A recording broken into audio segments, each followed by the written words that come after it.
Hello everybody, and thanks for joining me. Today I'm tying another of Fran Betters' patterns, and this one is simply called the usual. The hook I'm using is a size 14 dry fly hook, and Fran recommends tying this from 14 all the way down to about size 20 or 22 or so. The thread for this pattern is grey, I'm using UTC 70, and apart from the hook and thread we only need one other material, and that's some rabbit foot.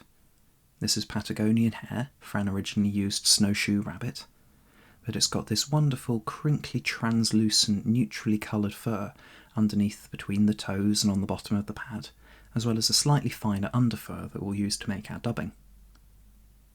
I've spoken in one of my previous videos about Fran Betters. I had the privilege of meeting him in 2008 when I visited his fly shop near Wilmington in New York State in the Adirondacks, and he tied for me a few of his flies, and one of the ones that he demonstrated was the usual. It's a pattern of his own design, again designed to fish the west branch of the Ausable, his home water, and the story behind its creation goes something like this. After a successful hunting trip, he had a snowshoe rabbit foot that he'd thrown onto the pile of tying materials, and it was a very large and very messy pile of tying materials, having seen him work. And a few months later this rabbit's foot re-emerged, and examining it, he noticed that there was this wiry, glossy fur between the toes and on the bottom of the pads. And this is the natural water repellency of the snowshoe rabbit foot. Of course, the rabbit spends quite a lot of the winter hopping around on snow, and having that water repellency keeps it dry and insulated, and it stops snow from building up between its toes and losing lots of body heat. And Fran realised that this would make a very attractive dry fly material. And so, taking a big pinch for the tail and a big pinch for a split wing, he tied up a half dozen of these flies, and the first ones went to a gentleman called Bill Phillips, who was a retired professor of science and a regular at the shop, and Fran took no payment for them. He simply said to report back how the fly performed, and well, later that day Mr. Phillips came back with a big grin on his face and simply said, "It works." And after that it became one of Mr. Phillips's go-to flies, and whenever anybody would ask what he was fishing with, he would reply, "Oh, the usual." And word got back to Fran, and the fly was named in his honour as Phillips Usual, and then just became known as the usual. And if there were one fly that I had to pick, which summed up the tying ethos that Fran Betters showed me, it would be this one. It's a very simple pattern, one material and one material only, but using the natural qualities of that material to their absolute full potential. This snowshoe rabbit has the water repellency that we talked about. It's got a natural translucency, a neutral enough colour that it can represent any number of different insects. It's a scalable pattern.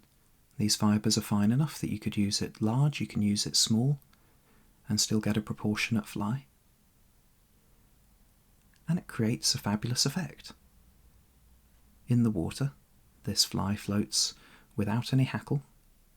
It floats flush on the water surface, but high enough that it can be skated and drawn into the feeding lanes of the fish. It allows light to pass through the wings and to pass through the body of the fly, through the dubbing, mimicking the natural translucency and iridescence of the insect. And all just using clever materials, simple natural materials, but applied in such a way to make the most of them. It's such an impressionist pattern, it can do duty as just about anything. It can represent caddis, using different sizes. You can represent all of the light mayflies, canis, batis if you tie them really small. It can represent a dun or an emerger, depending on how you fish it, depending on how much floatant you put on it. It's just a wonderful embodiment of simple fly tying, buggy, impressionist. It's a lovely pattern to do, and dead easy to learn. So, I've talked quite a lot about the background of the fly, but just to sum up what I've done so far. I've tied in the wing, split them with figure 8 wraps, posted the bottoms, and I've dubbed on a layer of that underfur, and that's just stuff that we cleaned out from the bottom of the wings and the tails earlier. And I'm going to take that all the way up to the head of the fly. I've tied on the wings a little bit further back, and that allows us to use, again, just that same dubbing to represent the thorax. Just bringing it forwards, tying off, whip finishing, and that's really all there is to it. Going back to Bill Phillips, he discussed some of the qualities of a good fly. Should be capable of being fished as a dry or a nymph, should be usable in different colour tones, light and dark, it should have iridescence and translucency, should have good skating abilities to give life to the fly, and it should be durable. And the usual fulfills all of these qualities. That's the tying done for today, but before we finish, I'd like to do a recitation of a short poem, again by Fran Betters, and featured in his book. It's a poem called Fancy. Fancy the life of a river as it flows along its way. Fancy the life of the fishes as they frolic, swim and play. Fancy the streamside beauty as it journeys each new mile. Fancy all of nature's creatures that it waters with a smile. Fancy the mayfly's presence on a warm and moonlit night. Fancy them over the water in such gracefulness of flight. Fancy the widening ripples as trout rise to take the flies. Fancy yourself there standing, casting to each new rise. Fancy this gift of nature, and all that you think it's worth. Fancy a life without it, if it vanishes from the earth. And with that, thank you for watching.